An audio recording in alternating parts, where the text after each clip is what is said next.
Hello दोस्तों, स्वागत है आपके अपने चैनल जेएम स्टडिंग पर। आज की इस वीडियो में हम बात करेंगे MHI 108 के क्वेश्चन आंसर को डिस्कस। ये जो आपकी इकाई 3 है, ठीक है, स्रोतों से विविधता का अभिलेखीय आएगा यहाँ पर, अभिलेखन बाय मिस्टेक हो गया है।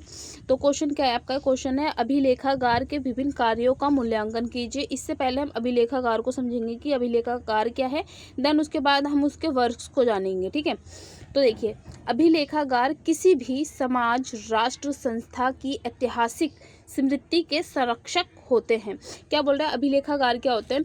कोई राष्ट्र है, ठीक है, कोई समाज है या कोई संस्था है, वहाँ की जो भी स्मृति है, जो भी पुरानी ऐतिहासिक स्मृति है, यानी कि जो भी ऐतिहासिक चीज़ें हैं, ठीक है, उनको क्या करते हैं? ये सुरक्षा प्रदान करते हैं। कौन? अभिलेखागार, ठीक है। ये ऐसे स्थान होते हैं जहाँ महत्वपूर्ण दस्तावेज, अभिलेखों और साक्ष्यों को व्यवस्थित रूप से संकलित, सुरक्षित और संरक्षित किया जाता है। क्या बोल रहे हैं? अभिलेखागार एक ऐसी जगह है जहाँ पर दस्तावेज, कैसे, बहुत ज़्यादा इंपॉर्टेंट दस्तावेज, अभिलेख, ठीक है, साक्ष्य, ठीक है, और क्या, इनको संकलित और सुरक्षित, संरक्षित किया जाता है, रखा जाता है, ठीक है।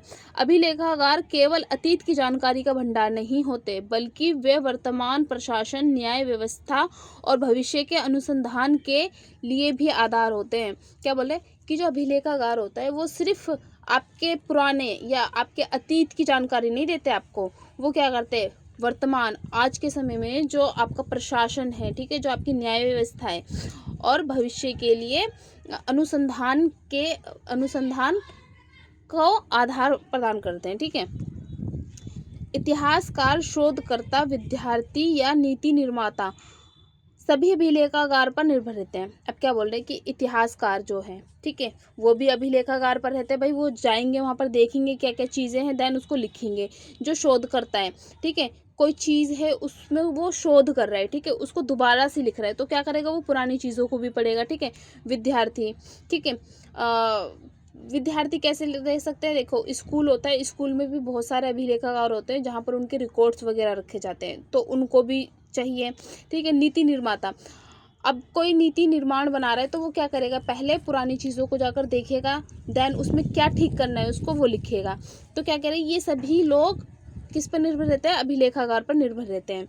इसलिए अभिलेखागार के कार्य को समझना और उनका मूल्यांकन करना अत्यंत आवश्यक है। अब देखिए अभिलेखागार के कार्य क्या है। पहला, तो सबसे पहला और इम्पोर्टेंट कार्य है आपका कलेक्शन ऑफ रिकॉर्ड्स, दस्तावेजों का संग्रह, ठीक है। क्या बोल रहे हैं? अभिलेखागार का सबसे पहला और मूलभूत कार्य विभिन्न प्रकार के दस्तावेजों का क्या है? संग्रहण करना है ना। अलग अलग प्रकार के आपके पास दस्तावेज है। फॉर एग्जांपल, आप एक डायरी लेते हो, डायरी इन द सेंस जो आपकी पॉलिथीन वाली होती है फाइल, ठीक है, उसमें क्या करते हो? आप अपने सारे रिकॉर्ड्स रखते हो ना। ठीक उसी प्रकार से आपके जितने भी इंपॉर्टेंट दस्तावेज है वो कहाँ रखे जाते हैं? वो अभिलेखागार में रखे जाते हैं। तो अभिलेखागार का क्या कार्य हो गया? उसका कार्य हो गया जो भी महत्वपूर्ण दस्तावेज है उनको क्या करना है? उनको संग्रह करना है, इकट्ठा करना है और उनको सुरक्षित रखना है, ठीक है। इसमें कौन कौन सा आते हैं? सरकारी आदेश, ठीक है, सरकार ने क्या आदेश दिया उनको, न्यायिक अभिलेख, है ना, कोर्ट वगैरह में होता है ना, जज अपना फैसला सुनाता है, तो उन सब का संग्रह करना, ठीक है। निजी पत्र, डायरी, ऐतिहासिक पांडुलिपि, नक्शे, फोटोग्राफ, ऑडियो वीडियो रिकॉर्डिंग आदि शामिल होते हैं, ठीक है। तो ये क्या हो गया? अभिलेखागार का एक कार्य क्या हो गया? दस्तावेजों का संग्रह है। आप इसको बहुत ईजी तरीके से समझे तो आपकी जो फोल्डर होती है, क्या होती है? फोल्डर होती है जो आपकी, उसमें आप क्या करते हो? भाई बहुत सारी PDF है आपके पास, तो उसको क्या करते हो? सेव करते रहते हो, तो वो क्या करते हो? आप एक जगह इकट्ठा करते हो, तो वो आपका फोल्डर क्या हो गया? एक तरीके से आपका वो अभिलेखागार हो गया, ठीक है। अगर हम इसका मूल्यांकन करें तो क्या आएगा? यह कार्य अभिलेखागार की नींव है। ऑब्वियसली बात है, जब हमें एक जगह सारी चीज़ें मिल रही है, वो सुरक्षित रख रहा है, उन सबका संग्रह कर रहा है, तो क्या ये नींव ही होगी ना। यदि दस्तावेजों का सही और समय पर संग्रह ना किया जाए तो क्या हो सकता है? इतिहास के कई महत्वपूर्ण पहलू हमारे हमेशा के लिए खो सकते हैं, ठीक बात है। अगर अभिलेखागार ना हो, ठीक है, तो क्या होगा भाई, बहुत सारे ऐसे होते हैं ना कि दस्तावेज खो जाए, कोई कुछ इधर रखे, कुछ उधर रखे, कुछ उधर रखे, भाई मिले ही ना वो। जैसे आप घर में ढूंढते रहते हो सामान कि यहाँ रख दिया, वहाँ रख दिया, उससे अच्छा क्या करो आप भाई, एक फोल्डर बनाओ, फोल्डर में अच्छे से अपनी सारी फाइलें लगाओ, तो उससे क्या होगा कि आपका कोई भी सामान नहीं खोएगा। ठीक है, इस कार्य के माध्यम से समाज की विविधता, परंपराएं और घटनाएं संरक्षित रहती है, इसलिए यह कार्य अत्यंत महत्वपूर्ण और अपरिहार्य है। ठीक है, फिर ये दस्तावेजों का संरक्षण, पहले था संग्रह, अब क्या है संरक्षण, प्रिजर्वेशन एंड कंजर्वेशन। ठीक है, दस्तावेजों का संरक्षण, ठीक है, क्या है, संग्रहित दस्तावेजों को लंबे समय तक सुरक्षित रखना अभिलेखागार का दूसरा महत्वपूर्ण कार्य है। ठीक है, इसके अंतर्गत दस्तावेजों को नमी, धूल, फोटो और तापमान के प्रभाव से बचाया जाता है। ऑब्वियस सी बात है। ठीक है, आप कोई फाइल, आप अपने फोल्डर में कोई सामान रख रहे हो, दस्तावेज रख रहे हो, ठीक है, तो उस पर धूल नहीं लगेगी, ठीक है, उस पर मिट्टी नहीं लगेगी, ठीक है, उस पर धूप नहीं लगेगी, जिसके कारण क्या, तो देखते हो ना बहुत पुरानी पुरानी चीज़ें हो जाती है तो कुछ अक्षर मिटने लग जाते हैं। तो अभिलेखागार क्या करता है, उन चीज़ों का संरक्षण करता है।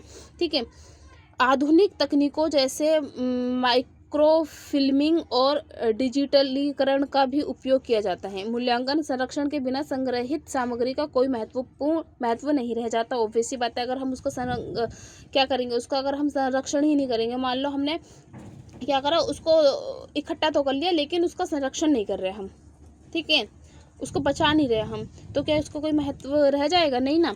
सुनिश्चित करता है कि दस्तावेज आने वाली पीढ़ियों के लिए सुरक्षित रहे। हालांकि यह एक जटिल और संसाधन आधारित कार्य है, फिर भी इसका उपयोग अत्यंत महत्वपूर्ण है। तीसरा क्या है, वर्गीकरण करता है। कौन करता है, अभिलेखागार, मतलब वर्गीकरण, क्लासिफिकेशन क्या करता है, अलग अलग। अब ऐसा तो नहीं है ना कि आप सब कुछ एक ही फाइल में, भाई बहुत सारे प्रकार के अभिलेख होते हैं, ठीक है, तो उन सबको आप एक चीज़ में नहीं रख सकते। एक चीज़ में रख दोगे तो आप कंफ्यूज हो जाओगे कैसे क्या ढूंढना है। ठीक है, अभिलेखागार में दस्तावेजों को विभिन्न श्रेणियों में विभाजित किया जाता है, जैसे विषय, समय, क्षेत्र, प्रकार के आधार पर। इससे अभिलेखों का व्यवस्थित प्रबंधन संभव होता है। क्या बोल रहे हैं कि मान लो आपके पास विज्ञान है, ठीक है, आपके पास क्या है, विज्ञान है, ठीक है, आपको कोई चीज़ मिली है, उनका समय अलग अलग है, ठीक है। अब ये तो नहीं कर सकते ना, आपको कोई विज्ञान की चीज़ मिली है और वो समय आप एक ही साथ मिक्स कर दो, नहीं भाई, उनका समय आपको अलग नोट करना होगा, उनका सब्जेक्ट आपको अलग नोट करना होगा, ठीक है, कहाँ मिली है वो क्षेत्र अलग से नोट करके रखना होगा, ठीक है। तो क्या करता है अभिलेखागार, वर्गीकरण करता है, ठीक है, अलग अलग चीज़ों को अलग अलग उसमें रखता है, ठीक है। नेक्स्ट है आपका इसी में वर्गीकरण से अभिलेखागार सुव्यवस्थित बनते हैं और उपयोगकर्ताओं को आवश्यक जानकारी आसानी से प्राप्त होती है। अब मान लो एक ही चीज़ आपने सारी चीज़ ना मिक्स करके रख दी, आधार कार्ड भी उसी में रख दिया, पहचान पत्र भी उसी में रख दिया, और बहुत सारी चीज़ें आपने एक ही चीज़ में रख दी, तो आपको ढूंढने में ही इतना समय लग जाएगा भाई। इसीलिए हम किसी भी चीज़ का क्या करते हैं, वर्गीकरण करते हैं, अलग अलग रखते हैं। सबके डॉक्यूमेंट्स क्या करते हैं, हम अलग अलग रखते हैं ना, एक साथ मिक्स कर देंगे तो भाई एक एक को खोल खोल के देखो, उससे अच्छा एक अलग अलग रखो सबके डॉक्यूमेंट्स, ठीक है। यह कार्य अभिलेखागार की कार्यकुशलता को बढ़ाता है और शोध कार्यों को सरल बनाता है, ठीक है। फिर क्या है, सूचीकरण, दस्तावेजों की सूची तैयार करना और उनका इंडेक्स बनाना भी एक महत्वपूर्ण कार्य है। इससे पता चलता है कि कौन सा दस्तावेज कहाँ उपलब्ध है, ठीक है। अभिलेखागार में होता है भाई ये चीज़ इतने पेज नंबर पे है, जाकर देखो, ठीक है, ये इतने पे है, जाकर देखो। अब भाई पेज नंबर या सूचीकरण ही नहीं होगा तो भाई सब चीज़ों को ढूंढना बहुत मुश्किल हो जाएगा, ठीक है। ये कार्य जानकारी क्या करता है, जल्दी पहुँचाता है, और सूचीकरण सही ढंग से उपयोग किया गया तो शोधकर्ता कम समय में अधिक जानकारी प्राप्त कर सकते हैं, ठीक है। नेक्स्ट कार्य क्या है, शोध एवं संदर्भ सेवाएं, क्या है, रिसर्च एंड रेफरेंस सर्विसेज। अभिलेखागार शोधकर्ताओं, विद्यार्थियों और आम नागरिकों को आवश्यक दस्तावेज और जानकारी उपलब्ध कराता है। वे मार्गदर्शन और सहायता भी प्रदान करता है। फॉर एग्जांपल, आप एक इतिहासकार है या आप एक शोधकर्ता है और आपको ना कुछ लिखना है, तो आपको उसमें शोध करके लिखना है, तो उसके लिए आप क्या करोगे, उसके लिए आप अभिलेखागार में जाओगे, पहले की चीज़ें देखोगे, उसके बाद करोगे, ठीक है। तो वो क्या कर रहे हैं, वो चीज़ें आपको मार्गदर्शन दे रही है, हाँ हाँ ये ऐसे ऐसे है, लेकिन उसमें आप समय के अनुसार कुछ बदलाव कर रहे हो, ठीक है। यह कार्य ज्ञान के प्रसार में महत्वपूर्ण भूमिका निभाता है। इससे इतिहास लेखन, सामाजिक अध्ययन को प्रोत्साहन मिलता है। अभिलेखागार केवल संग्रह स्थान न रहकर ज्ञान के सक्रिय केंद्र बनते हैं। ठीक है, फिर क्या है डिजिटलीकरण।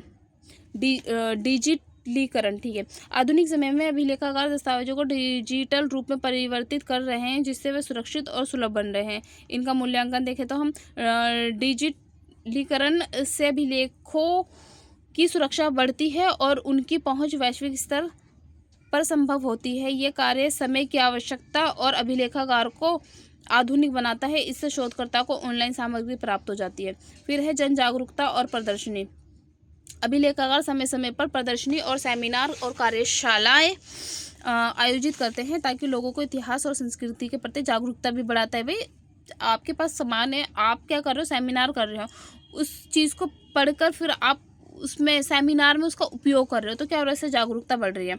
यह कार्य समाज को अपने अतीत से जोड़ता है और सांस्कृतिक चेतना को बढ़ाता है। इससे आम जनता में इतिहास के प्रति रुचि उत्पन्न होती है और अभिलेखागार की उपयोगिता बढ़ती है। फिर प्रशासनिक कार्यों में सहयोग। अभिलेखागार सरकारी विभाग को आवश्यक जानकारी और दस्तावेज उपलब्ध कराता है, जो नीतियाँ और निर्णयों के निर्माण में सहायक होते हैं। इसका मूल्यांकन करें हम तो यह कार्य प्रशासनिक दक्षता को बढ़ाता है और सरकार को ऐतिहासिक संदर्भ के आधारों पर बेहतर निर्णय लेने में मदद करता है। फिर है कानून प्रमाण के रूप में भाई बहुत लीगल एविडेंस, ठीक है, बहुत इंपॉर्टेंट है। क्योंकि क्या कर रहे हैं हम, उसको संरक्षित कर रहे हैं ना। अगर मान लो हमने कुछ बोल दिया लेकिन हमारे पास उसका सबूत ही नहीं है, तो फिर वो प्रमाण माना जाएगा नहीं। हमने कुछ बोला भाई उसमें ऐसा ऐसा था, आप जाके अभिलेखागार में चेक कर सकते हो, तो क्या कर रही है, एक प्रमाण के रूप में काम कर रहा है। ठीक है, फिर आ जाएगा आपका सांस्कृतिक विरासत का संरक्षण। ओब्वियसली बात है भाई, संस्कृतियों को क्या कर रहा है, संरक्षण करना है। जो पुरानी चीज़ें हमें किससे मिली, अपने पूर्वजों से मिली है, उनका संरक्षण कौन कर रहा है, अभिलेखागार कर रहा है। ठीक है, अब देखें निष्कर्ष। अभिलेखागार के विभिन्न कार्य जैसे दस्तावेजों का संग्रह, संरक्षण, वर्गीकरण, सूचीकरण, शोधकर्ता, डिजिटलीकरण, जन जागरूकता, प्रशासनिक सहयोग, कानूनी उपयोग और सांस्कृतिक संरक्षण समाज के लिए अत्यंत महत्वपूर्ण है। इन कार्यों के माध्यम से अभिलेखागार न केवल अतीत को सुरक्षित रखते हैं, बल्कि वर्तमान को समझने और भविष्य को दिशा देने में भी महत्वपूर्ण भूमिका निभाते हैं। इस प्रकार अभिलेखागार किसी भी देश की ऐतिहासिक, सांस्कृतिक और प्रशासनिक व्यवस्था के लिए एक मजबूत आधार स्तंभ के रूप में कार्य करते हैं। ठीक है, तो ये आपका क्वेश्चन कंप्लीट हो चुका है। आई होप कि आपको समझ में आएगा। पूरे 10 पॉइंट है, अच्छे से इन पॉइंट्स को याद रख लेना। बाकी आपको मालूम ही है कि क्या लिखना है पेपर में। ठीक है, वीडियो ना समझ में आए तो उसको दोबारा देख लेना, क्योंकि बार बार देखने से ना चीज़ें रिकॉल होती हैं, तो हो जाएगा। ठीक है, इतना पेपर मुश्किल नहीं आता आपका। आई होप कि आपको वीडियो अच्छी लगी हो।